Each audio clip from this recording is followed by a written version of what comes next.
আমার উপরে এক সন্ত্রাসী এবং চাঁদাবাজি বড় ধরনের আঘাত করতে আসছিল। আল্লাহর রহমতে আপনাদের দোয়া আমি একটু বেঁচে গেছি। আমার এখানে তারা আঘাত করেছে। আমাকে জনতা দলের কোনো কার্যক্রম করতে দিচ্ছে না।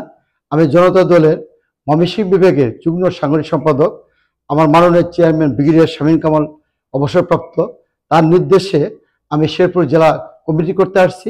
আসার পরে এখানে চাঁদাবাজি এবং সন্ত্রাসী মিজান চেয়ারম্যান অর্থাৎ নয়াবিল ইউনিয়নের 4 নং ইউনিয়ন চেয়ারম্যান মিজানুর রহমান মিজান এবং সুমাইল, তারপরে সারোয়ার, তারপরে আছে আপনার আবু বকর সিদ্দিক, শাহিন এবং নুরে আলম ও সফরউদ্দিন, এই সকলেই আমার বাসায় এসে 50 লক্ষ টাকা চাঁদা দাবি করে। আমি বাড়িতে একটি বিল্ডিং করছি, সেখানে চাঁদা দাবি করে। আমি দিতে অস্বীকার করাতে আমাকে তারা সবাই মিলে আমাকে মারধর করে এবং এখানে দেখেন একটা স্পট আমাকে এখানে ঘুষে মেরেছে এবং সে বলে গেছে যদি আমি টাকা না দিই আমাকে প্রাণে মেরে ফেলবে।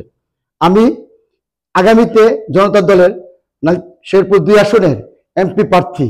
আমি একজন প্রতিষ্ঠিত ব্যবসায়ী। আমার ঢাকাতে আইটি ব্যবসা আছে, টিভি চ্যানেলের ব্যবসা আছে, এসকে টিভি সত্য খবর, এটার চেয়ারম্যান আমি এবং বঙ্গবাজারের সভাপতি, রানিং সভাপতি বঙ্গবাজার মার্কেটের।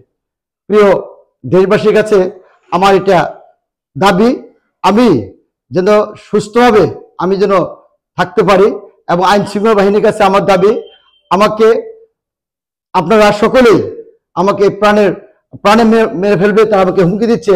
আমি আপনাদেরকে বিচার চাচ্ছি এবং আরেকটা জিনিস আপনাকে বলছি যে আমার প্রাণের এখন হুমকি হয়ে দাঁড়াচ্ছে। তার বিরুদ্ধে একটা নিউজ প্রচার করেছিলাম সাংবাদিক মারার পরে, তার মানে একটা নিউজটা প্রচার হওয়ার পরে সে আমার উপরে এইটা নিয়ে প্রচুর ক্ষিপ্ত, কারণ আমি নিউজ করেছিলাম তার বিরুদ্ধে দুর্নীতি এবং চোরা কারবারি এবং আপনার বালু ক্ষেপ মিজানের নামে একটা বড় ধরনের নিউজ করছিলাম। এই নিউজটা ভীষণ আকারে এটা ভাইরাল হয় ও এতে আমার উপর ক্ষিপ্ত হয়। আমি এখন মৃত্যু আশঙ্কা করতেছি। তারা আমাকে ক্লিয়ার বলে গেছে মারা ফেলবে, একদম ক্লিয়ার বলে গেছে মেরে ফেলবে।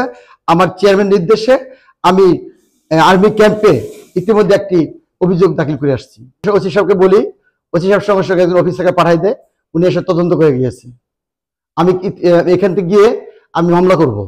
হ্যাঁ, এর আগে আমাকে কয়েকবার হুমকি দিছে এবং শুধু হুমকি না, আমার নামে মিথ্যা মামলা দেওয়ার জন্য সে অলরেডি পায়তারা করতেছে।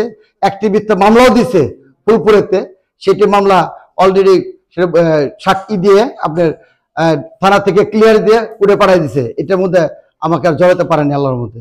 আমি এই বলে আমি আজকের সাংবাদিক সম্মেলন এখানে শেষ করলাম।